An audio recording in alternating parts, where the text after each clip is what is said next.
Hey, what's up guys? Just want to talk about perception in this video, and specifically when it comes to our perception of God. There's many views worldwide on God from all different walks of life, to many different beliefs and religions. What else would you expect from a diverse world? And after all, God is the author and creator of diversity. And look guys, I don't claim to even come close to knowing all there is to know about God. Okay? But I am certain of this, that there are people or groups in the world that do have the total wrong perception of God, and unfortunately misrepresent Him, and in result lead people astray from the truth. For example, I'll give you guys a few. The pastors that are abusing and twisting their message for financial gain. You guys all know what I'm talking about. Your typical, I'm not saying all of them, but a lot of us have seen it with the TV pastors. Send me your money and be healed. No thanks.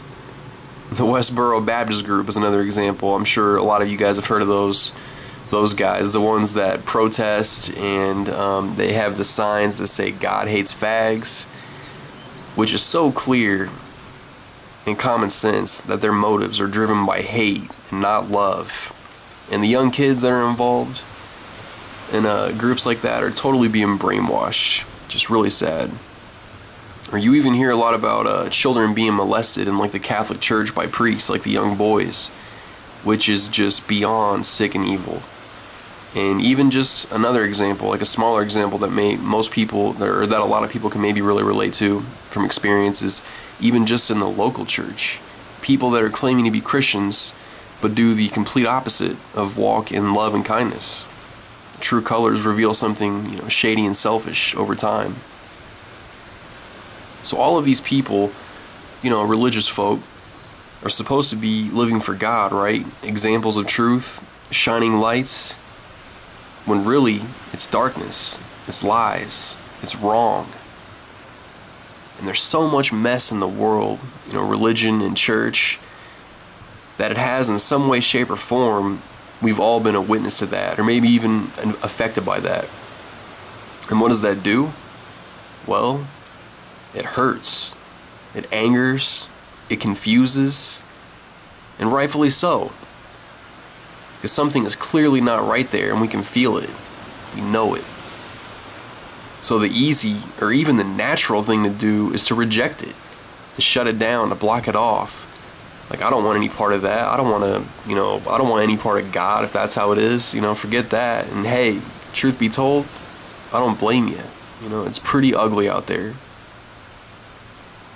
So if this speaks to you, and you've been hurt or let down by others in a spiritual, God-related way, I want to offer you a different angle today.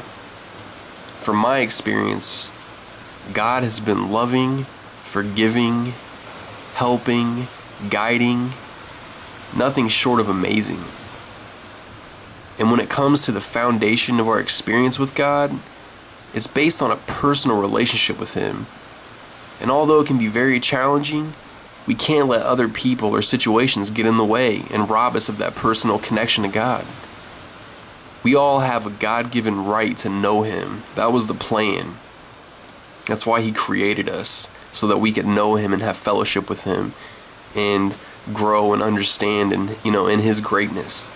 And there are so many things trying to pull us away and tear us away from that. It's in that personal place where you'll find truth and the ability to see through anything that's not. So if you've walked away from God, or maybe never even gave it a chance, I just encourage you today, open yourself up to it and seek Him in a personal way. And I understand for some people that's not going to be easy. But I just pray as you hear this video that you can find the strength to overlook all those things out there that can distract us from what we could experience in Him.